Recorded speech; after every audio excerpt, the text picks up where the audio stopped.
Entre nos cultures. Vous êtes interprète d'une langue un peu particulière. Tout à fait. Je suis interprète en français et langue des signes française. Langue des signes française parce que la langue des signes française est différente de la langue des signes américaine ou anglaise. Tout à fait. Chaque pays a sa langue des signes. Allez, vous allez nous expliquer un petit peu tout ça. D'où vient cette langue des signes? Il y a un abbé de l'Épée qui a été à l'origine, je crois. Alors, l'abbé de l'Épée, c'est le premier homme qui s'est intéressé effectivement à l'éducation des enfants sourds. Maintenant, c'est pas lui qui a inventé la langue des signes. Il n'y a pas une personne en particulier qui a inventé la langue des signes. C'est une langue qui est née entre sourds. Dès qu'il y avait un regroupement de personnes sourdes, des codes s'établissaient. Et l'abbé de l'Épée a été intrigué par ce code et ce langage au départ et a décidé d'éduquer ces enfants sourds. Éducation, effectivement, vous parlez d'éducation. Oui, parce qu'au départ, effectivement, on pensait qu'on ne pouvait pas éduquer les enfants sourds. Et l'abbé de l'Épée a pris ce défi-là de dire oui, moi je vais réussir à les éduquer. Et au niveau de la langue, je crois qu'il a été surpris de voir deux sœurs sourdes communiquer entre elles. C'est ça, la légende raconte qu'il aurait cherché refuge dans une famille un soir de tempête et cette famille-là l'a hébergé et il y avait deux jeunes filles sourdes qui communiquaient entre elles avec les mains. Et donc il a été intrigué effectivement par cette façon de communiquer et s'est intéressé à la langue des signes à ce moment-là. Exactement. L'objectif avant, c'était de faire parler les sourds. Tout à fait. Il y a une guerre très virulente entre une fois qu'on a commencé à vouloir éduquer les enfants sourds, c'était quelle méthode on choisit pour les éduquer. Est-ce qu'on leur enseigne le monde avec la langue des signes ou est-ce qu'on leur apprend à parler et donc à lire sur les lèvres pour qu'ils s'intègrent dans la société? Et la langue des signes a disparu pendant une centaine d'années? Alors, elle n'a pas disparu, elle a été interdite, ce qui est différent. Interdite même à ce point-là? Oui, complètement. Avec le congrès de Milan en 1880, des spécialistes de la surdité se sont réunis, à savoir qu'ils étaient tous entendants. Et ils ont décidé d'opter pour la méthode oraliste pour l'éducation des sourds. Et à ce moment-là, on a pensé que la langue des signes était un frein à l'oralisation, et donc on a décidé de l'interdire. Et cette interdiction a sévi pendant une centaine d'années, effectivement. Et pendant que la langue des sourds était interdite en France, aux États-Unis, eux, ils continuaient. Ils ont créé une université. Tout à fait. Donc effectivement, la langue des signes s'est exportée vers les États-Unis et pendant qu'en France c'était interdit, les États-Unis ont développé des écoles, des lycées et sont allés jusqu'à créer une université, l'université Gallaudet, qui existe encore aujourd'hui et qui est l'unique université dédiée aux sourds, effectivement. Et en France, il y a des instituts en France pour les sourds, pour apprendre? Alors il y a des institutions, oui, les INJS, l'Institut National des Jeunes Sourds à Paris, c'est l'école Saint-Jacques, c'était l'école que l'abbé de l'Épée a fondée. Et il y a des antennes dans les régions, ce qu'on appelle les IRJS. Mais souvent, c'est vrai que ces institutions permettent un enseignement aux personnes sourdes, mais aussi porteurs de polyhandicap. Et à La Rochelle ou en Charente-Maritime? Alors, La Rochelle ou Charente-Maritime, il n'y a pas d'école spécialisée. Il y a des élèves qui sont en intégration ou des classes spécialisées qui sont dans une école ordinaire. Et l'enseignement, par contre, est donné en langue des signes, en LPC, qui est un code pour aider à la lecture labiale. Donc, on va adapter les enseignements pour ces enfants-là. Oui. Et là, vous entrez en jeu, alors? Alors moi, en scène. Moi, j'interviens dans les écoles où les enfants sont intégrés dans des classes ordinaires. Et donc, moi, je me trouve à côté du professeur et je traduis les cours, effectivement. Ah oui. On va essayer d'aborder la langue des sourds. Langue, vous dites d'ailleurs, pas langage. Oui, tout à fait. La langue des signes est une vraie langue. Elle a eu sa reconnaissance enfin en 2005 seulement. Et les sourds tiennent beaucoup à cette dénomination-là, puisque c'est la reconnaissance d'une langue complexe avec sa grammaire, sa syntaxe, son lexique, à la différence d'un langage qui est plus un code. On dit que les abeilles ont un langage, les fleurs ont un langage. Voilà, les sourds ont une langue. Dans l'organisation d'une phrase en langue des signes, c'est pas du tout comme en français.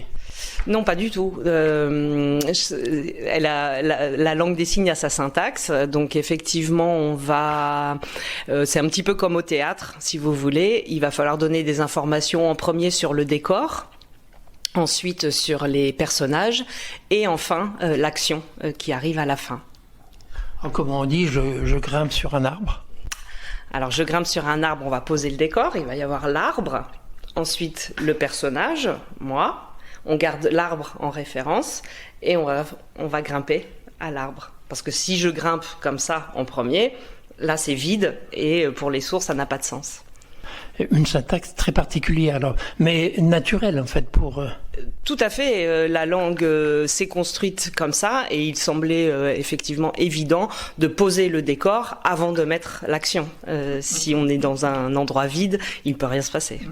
Et quand on veut exprimer le mot marcher pour un animal, par exemple, ce n'est pas la même chose du tout pour un chat ou pour un éléphant. Voilà, on va s'adapter. La langue des signes, c'est quelque chose de très visuel.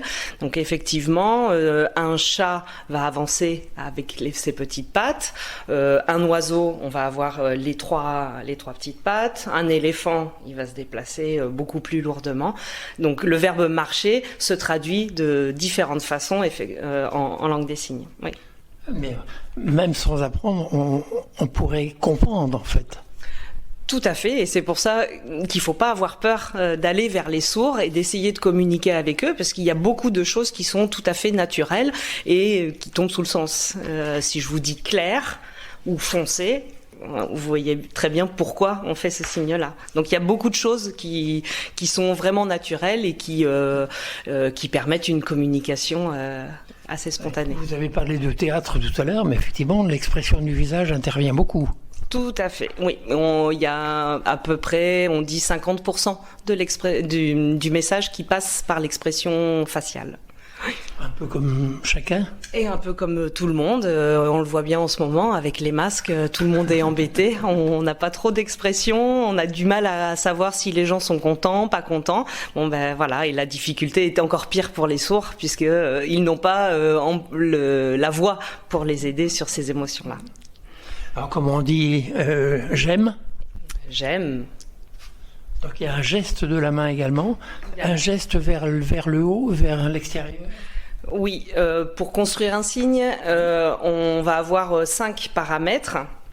On va avoir la forme de la main, on va avoir l'emplacement au niveau du corps, il va y avoir le mouvement, l'orientation de la paume de la main et enfin l'expression du visage. Donc on va avoir j'aime comme ça et j'aime pas. Donc l'expression du visage importe énormément. Oui. Oui, mais le signe, le geste de la main également beaucoup. Hein. Ah oui, bien sûr. Oui. Les configurations, les formes de la main sont vraiment très très précises. Et pourtant, il y a un alphabet, il y a un tableau de dactylologie. C'est ça, tout à fait. Donc c'est important quand même de savoir montrer A, B, C, D. Bien sûr, parce que quand vous communiquez avec quelqu'un et que vous utilisez un nom propre, que ce soit de ville ou un prénom ou des choses comme ça, il faut pouvoir transmettre réellement ce prénom-là. Donc à ce moment-là, on va utiliser l'alphabet. Mais ensuite, on va se mettre d'accord sur un signe pour représenter ce mot-là. Ah oui, et vous, par exemple, Charlotte, comment on dit Charlotte? Alors, mon signe à moi, c'est Charlotte, à cause de mon anneau dans le nez. Voilà. Et autrement, la première fois, on vous appelez, donc c'est H-A-R. Voilà, quand je me présente à quelqu'un, je lui dis mon prénom, c'est Charlotte, et ensuite je lui donne mon signe. Puisque vous imaginez bien qu'on peut pas faire les 9 lettres de Charlotte à chaque fois qu'on va parler de moi. Donc on donne un signe et c'est beaucoup plus rapide et plus fluide. On parle souvent de vous alors. Je ne sais pas. Oui, dans Charlotte, il y a 2 T à Charlotte. On fait 2 fois le signe de T. Alors, parce que c'est pas très important ça. C'est important parce que le prénom s'écrit de cette façon-là. C'est vrai que auditivement, on va pas l'entendre qu'il y a 2 T, mais à l'écrit, c'est important. Donc on va faire T, T. Il y a juste un petit déplacement latéral pour marquer qu'il y a 2 T. D'accord. Et l'écriture justement des sourds, vous disiez que c'est la vidéo? Oui, c'est une langue bizarrement orale qui se transmet de personne à personne et qui ne possède pas d'écriture papier. Donc c'est vrai qu'avec l'évolution des technologies, on parle de plus en plus de cette langue écrite serait la vidéo. Alors, 2 films qu'il faut voir et qu'il faut avoir vus. Les enfants du silence avec Emmanuel Laborie qui est un petit peu le symbole de la réussite des comédiens sourds. La famille Bélier. La famille Bélier, c'est une comédie, donc oui, c'est toujours intéressant à voir et ce film-là a eu l'intérêt de sensibiliser le grand public à la problématique des sourds. Et des conseils pour s'adresser à une personne sourde? Des conseils, n'ayez pas peur. N'ayez pas peur, les sourds sont très habiles et très futés pour se faire comprendre et pour essayer de vous comprendre. Donc allez vers les sourds, faites comme vous faites à l'étranger quand vous connaissez pas la langue, vous faites des mimes, vous accentuez vos expressions, faites la même chose avec les sourds et ils feront le reste. Merci beaucoup alors. Je vous en prie, merci à vous. Entre nos cultures,